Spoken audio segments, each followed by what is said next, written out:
I did not order the painting. Let's get that out of the way right now. I was mildly buzzed, yes, but not so inebriated that I'd mistakenly click buy now and order the scariest painting I've ever seen in my life. Like most people, I like to look at stuff I'd never buy online. Last month it was houses I can't afford on Zillow.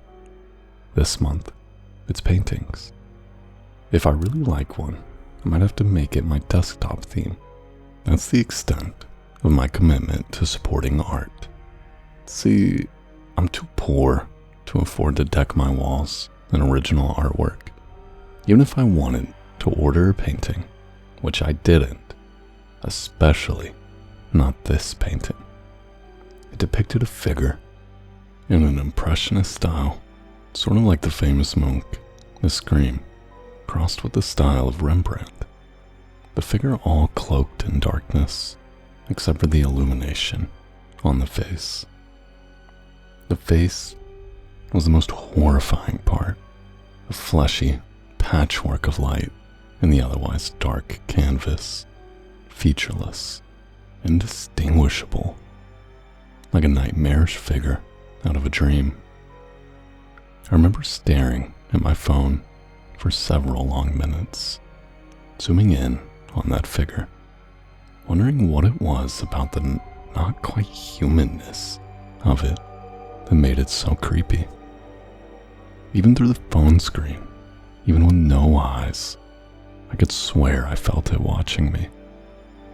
I took a screenshot, sent it to some friends asking if it wasn't the creepiest thing they'd ever seen in their lives.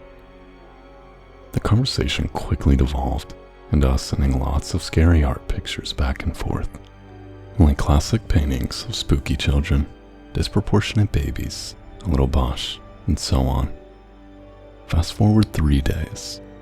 There's a package on my doorstep waiting for me when I get home, wrapped in brown paper. I tear open the paper packaging, and it's the painting. That painting. The featureless smear of a face stares at me from the dark canvas. It looks so fleshy, I could almost sink my fingers into it.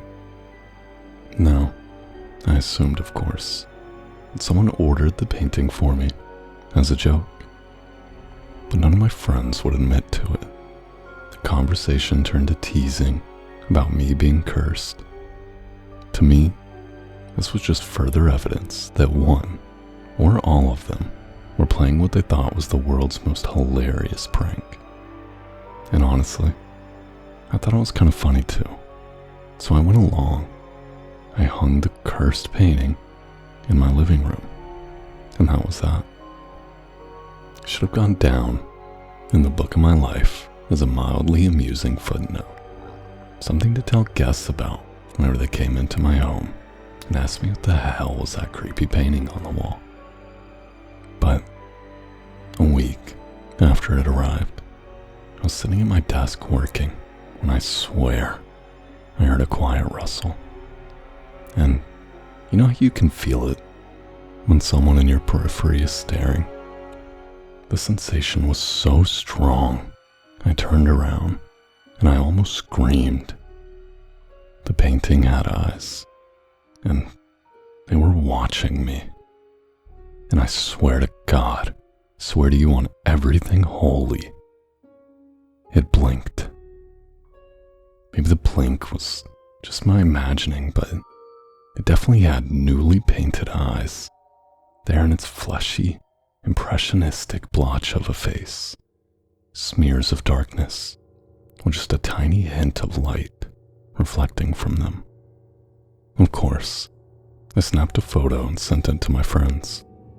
And of course, they all assumed I'd painted the eyes on myself. Even I had to admit, when I got up close, it was clear that the new paint had been applied on top of the original. I sent another text to the group. Alright, which one of you jokers has been in my house? Denials all around. Maybe it was a prank, I thought. Most of my close friends know where I keep my spare key. But the painting kept changing. The changes were so subtle, I honestly didn't notice at first. Even when I did, I assumed it was whoever had pranked me by buying the painting. They were adding brushstrokes whenever we had get-togethers. It almost became normal, the way I'd see new additions, just a little at a time. We often joked about it, everyone wondering who the mystery artist was who kept adding details. My friends would later tell me they all honestly thought it was me. But what really started to creep me out was when the changes to the painting made it look like me. One day I woke up and walked out to a creepy impressionistic portrait of myself and decided enough was enough. I took the painting off the wall, dragged it downstairs to the dumpster, and tossed it in. Good riddance. When I came home from work, it was back on its place on the wall. I was beginning to question my sanity. I tossed it out again. But the next morning, when I woke up, it was back on the wall. And its lip was curled, like it was smiling. I had to go to work, and since I didn't want to run down to the dumpster again, I just turned it around so it was facing the wall. At least that way it couldn't watch me. When I came home from work, I considered trying to throw it away one more time, or burn it. But I was exhausted after a long day, and since it was still facing the wall, its eyes no longer followed me. I left it there, and had dinner, and spent the evening scrolling through images of exotic plants, my newest fixation. Decided I would deal with the creepy cursed thing in the morning. I did notice, though, as I was getting ready for bed, that it was crooked. I straightened it on the wall and went to bed. In the middle of the night, I was awoken by a loud crash. When I rushed out to see what had caused it, I found that the painting had fallen from the wall. Its frame was cracked. Frowning, I nudged it with my toe, flipped it over. The canvas on the other side was torn and empty. Completely empty. There was no figure in the painting. And suddenly, I had that feeling again, so strong. That feeling of eyes. I backed to the corner of the living room, scanning all corners of my apartment. The sofa, the table, the kitchen area across the open bar, the windows. Where were the eyes watching me from? Where? I was still standing there, my heart hammering, like I was about to go into cardiac arrest, looking in disbelief at the broken painting and wondering what was going on when tum, tum, tum. This patter of footsteps and a click. My bedroom door had just closed. Immediately, I called the police to report an intruder. But while I was on the phone with the dispatcher, trying not to sound insane while I described the painting and the figure that was missing from it, suddenly it struck me that this might be one more part of the prank. That one of my friends, the one who might have been making alterations to the painting, could have snuck in to make some final adjustments. And maybe, after they accidentally knocked the painting off the wall and caused the crash, they ran into my room to hide from me. Not entirely plausible, but then neither were the fears I was babbling to this 911 operator. She assured me they'd send someone out. I think she just assumed I was high as a kite, but also that it was better to be safe than sorry. Or maybe she just thought I needed a wellness check. I'd have thought so too, after being on that call with me. While waiting for their arrival, in case it was a prank, I steeled myself and went to the bedroom door. Then, just to be on the safe side, I grabbed a kitchen knife. A knife I swore I wouldn't use unless I knew for sure it wasn't one of my friends.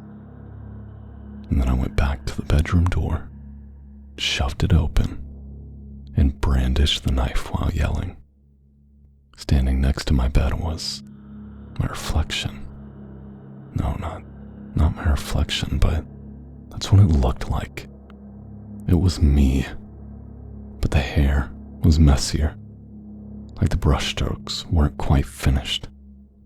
The clothes were not quite right, almost a strange mix of everything I wore, all put together. Like the painter couldn't decide on which outfit, so went with them all. But the smile was sharp enough, as were the eyes. And the not me looked at me and raised its hand. In that hand, it held a painted version of my knife. Shit, I gasped. Shit, its lips imitated. I don't know which one of us lunged first. Probably the painted me. Real me was just standing there in shock. Next thing I know, I felt the thunk of an impact in my stomach. And then, I don't even know how to describe. The painted knife handle was sticking out of me, and where the blade entered the skin, paint flecked away instead of blood. Instinct kicked in, and I fought like a wild cat, slashing and stabbing, dragging my knife through that other me in a slicing motion, again and again. The other me opened its mouth in a scream, but all I heard was the ragged sound of canvas ripping. It made a final effort to cut through me, but then my last slice tore it in two. It went limp, only a ragged piece of canvas. I was bleeding from a deep gash in my belly. I believe I lost consciousness. Paramedics later told me they found me on the floor, bleeding from a knife wound. Draped over me was a canvas that had apparently cut free from the broken frame. They made me get a psych eval. You see, there was no evidence of anyone else in my apartment. The authorities believe that I got angry at the painting, tore it apart, and somehow accidentally stabbed myself in my frenzy. When I returned home, the painting, the broken frame, and what was left of the canvas were gone. Not a trace of them, not a scrap. And I've been wondering ever since, what would have happened if I hadn't woken up? Was it going to kill me? Or was it going to, somehow, put me in the painting and perhaps take my place? I'll never know, because the painting is gone. Gone. From my life, at least. But here's the thing. One of my friends sent me a link recently. Told me they stumbled across it on an art website. The painting is back up on sale. For the love of God,